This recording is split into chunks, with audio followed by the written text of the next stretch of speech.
Mady Gomez here in Magalia. This is a town right next to Paradise, the town that was devastated by the wildfire. And I'm actually, today is the first day that a lot of the families here in Magalia were allowed to come back to their home, if they even have a home. So anyways, we found Terry. His home, luckily, is still standing, and Terry is okay, Terry. You've gone through it, but you're okay. We did all right. And so right now we're in your backyard. Can you kind of show us? Your home is still standing, but your backyard. So basically the fire came through, burned all my neighbors and all around me. So as the fire moved around, I had a wooden fence, and so it came down the fence and then burned the entire backyard. So there was 2 fifth-wheel trailers, a car, several sheds, and the big thing is that I had one shed that had quite a few tools in it, and that's what really got to me, is all my tools. And is it's all gone? Where's that at? It's all right in through here. Let me show you. Let me turn this around. So all these tools here, I know it doesn't seem like much, but go out and buy them. We're looking at anywhere from $5,000 to $10,000 worth of tools here. So because you're a small business owner. Yeah. What do you do? I'm in the bathtub refinishing business. Okay. And so I resurface bathtubs throughout the Northern California. And you had all your tools back here in a shed. Yes, I did. Yes, I did. And now it's all gone. Yeah. Now they look really special. Tell me about, the day everybody evacuated. Let me turn this around. Thursday, you found out. Were there warning signs? I mean, obviously you started seeing started smelling the smoke. No warning from the city. Okay. No warning from the city or phone calls. One of the things that happened is that the power really went out fairly quickly, and so once the power went out, we have a big cell tower up here, and so the cell tower went down, so you had no phone service. So I'd say by 11 o'clock or so, thereabouts, you lost all your phone service. Okay. So you're just out here on your own. The problem with that is if you got injured or if you hurt yourself or got burned or whatever, you're on your own. I mean, there's a few people wandering around, but really no medical people or anything like that.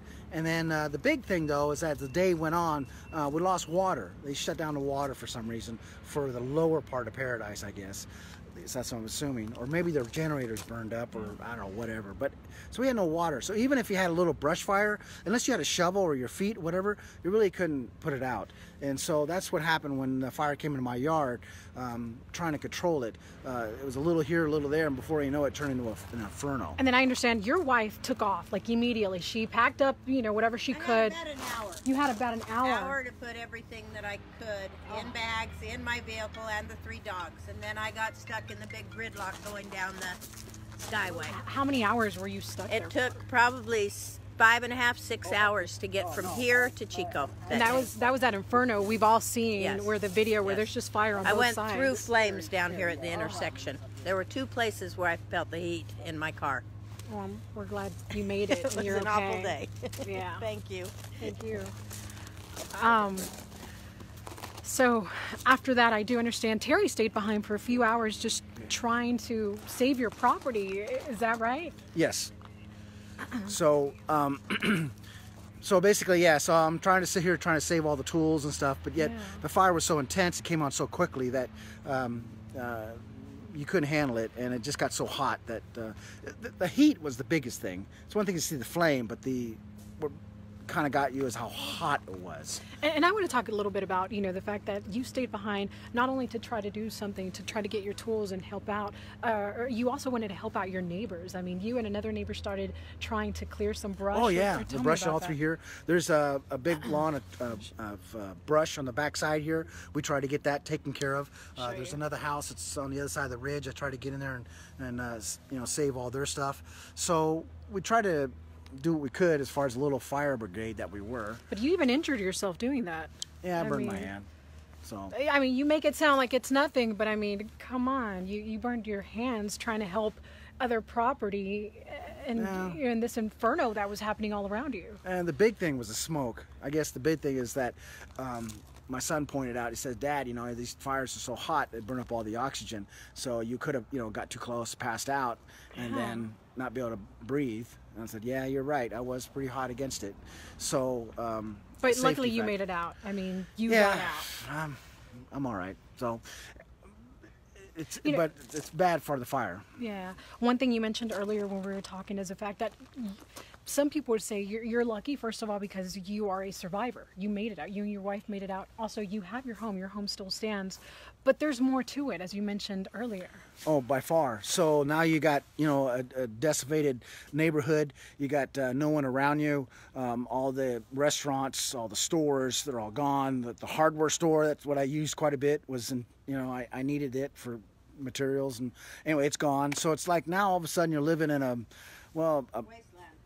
wasteland or a burned out city. So how long is that going to take to come back around? So, and then, the value of your house, what's that worth? And so it's, a lot of things are up in the air. The cost of it is going to be, I don't know, severe. There's more. I mean, we talk about, how lucky, survivors are, those who are able to make it, but obviously there's a lot that goes into that. Once you're able to kind of sit back and think about everything that's really going on, now that you're able to come back home.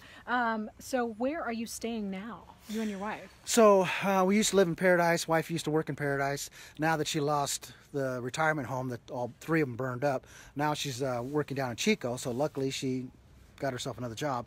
And then but we're moving out to Orland, which is on the other side of the valley. So instead of maybe a 15-20 minute drive to work, now she has about a 45-minute ride to work. But we did find another place to live. We're moving to Orland, which is on the other side of the valley, like I said.